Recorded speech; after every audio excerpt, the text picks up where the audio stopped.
When I decided that I was going to tell him that I wanted a divorce, I texted my therapist, our marriage counselor, and I was like, I need to tell him that I want a divorce, but I want to do it in a session so that there's like a mediator present. Got us in like ASAP, like 2 days later. And I walked in knowing that I was going to ask for a divorce. And so we sit down in our session. It's like really tense, really awkward. My ex was sitting there like, so why do we have an emergency session? The therapist was like, Jamie, do you want to start? And I just started crying and I was like, I want a divorce. You know, it's hard for me to like say the words. I was like, I'm done. I want a divorce. He sat there quiet. I'm sitting next to him crying. He didn't move. He didn't look at me. He didn't react at all. He just was stone cold. And eventually our therapist was like, would you like to respond? So he responded right away and he's like, fine, let's just go ahead and finalize the details. She expected this emotional confrontation to break him and prove how much the marriage still mattered. Instead, he stayed calm and showed almost no reaction. That completely changed the moment because she didn't get the emotional response she was expecting. Her dramatic exit suddenly felt less powerful when he refused to argue, beg, or chase her. What was that? And I just was like, I looked at my therapist and I was just like kind of stunned. Like I knew that I was ready to leave that day, but I couldn't believe that that was his reaction. There was no empathy. There was no compassion. There was no like wanting to fight for us, which I didn't think that there would be, but you know, you just always hope that like one last try, you know? We went home that night. We didn't speak. He slept on the couch. I woke up and went to work the next day, came home. He was playing PlayStation that night. I sat next to him. We hadn't talked in 24 hours. And I said, can we talk about what happened yesterday? And he was just playing, just looking straight ahead. And he's like, what's to talk about? In my mind, I'm thinking, this is our last ditch effort to like steer the ship around, you know? And I was like, so what are we going to do? And he just kept playing. And he was like, I already got an apartment. I already took my name off of the lease. He had done things within that 24 hours. He had opened up the filing folder of his single man life and went ahead and... She started the breakup expecting to control the situation and get an emotional reaction from him. Instead, he stayed calm and moved forward without begging or arguing. His quick shift to single life completely changed the dynamic and left her facing a reality she didn't expect.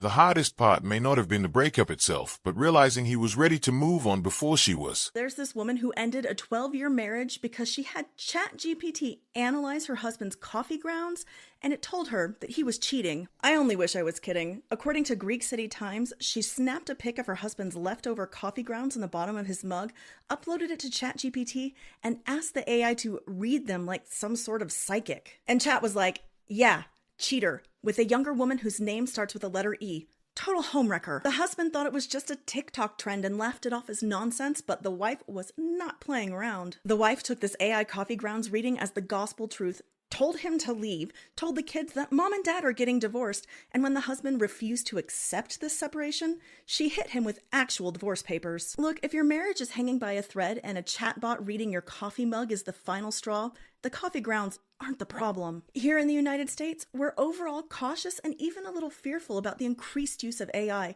It's not a psychic, it's not a therapist, and it's not even an expert. What it is a series of zeros and ones that learns and spews out information, much of it not even accurate. While it's good at certain tasks, if you're using it to make major life decisions like getting divorced, proceed with it. It's hard to ignore how disconnected she seems from the marriage after 12 years. She appears ready to accept almost any explanation that supports the idea of leaving even when there is no solid evidence behind it.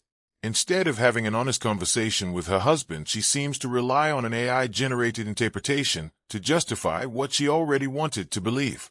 Sometimes it's easier to blame an outside explanation than admit that the relationship itself has changed. I don't know if I'm going to actually post this because this is super vulnerable for me and I'm a pretty open person. But earlier this year, I told my husband I wanted a divorce. And this would probably shock a lot of my friends and my family because I hadn't told anybody, okay? I walked myself through the logistics of where would I live, how would we split the time with the kids, who gets the dog, where all of those things, okay? Had a full breakdown. I feel like I have been searching for something in my relationship that we don't have for the whole time we've been married, which has been 10 years. There is not a single thing about my husband in and of himself that I do not love. Let me be very clear about that. He is the most self-disciplined, loyal, hardworking, good person that you could meet on this planet. And that is probably the reason why I have not left. Okay. Our relationship and what my expectations are for my marriage and what they always happen are not met, right? Which I don't know if anybody's are. The reason that pushed me to even bring up divorce and talk about it was the fact that I feel like I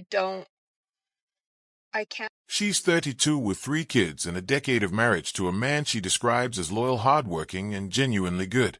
Yet she still feels like something is missing without being able to clearly explain what it is. Instead of appreciating the stability she has or figuring out what she truly wants, she seems tempted by the excitement and attention of single life. Sometimes the desire for constant validation can make a stable relationship feel boring even when nothing is actually wrong. And it's really confusing because I'm 32 years old. I am a mom of 3, and I still don't know who I am. So for me to be like, oh, I can't be myself, or you don't love me for who I am, isn't really fair because I don't know who I am. Of course, I could get a divorce and try to go find the love that I'm craving with somebody else. But that's going to come with its own hardships, its own complications, and ones that I'm not willing to take on, right? I love Ryan. He is the best father, okay?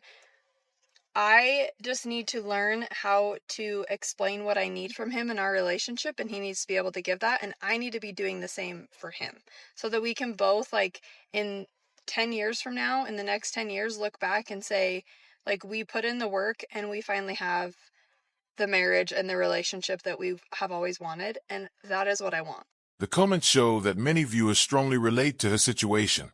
One person admitted that after 20 years they realized boredom and immaturity had influenced their decision to leave a good partner. Others believe she may already have someone else in mind. These reactions highlight a bigger debate about whether temporary feelings and the desire for excitement can sometimes lead people to sacrifice a stable relationship they may later regret losing.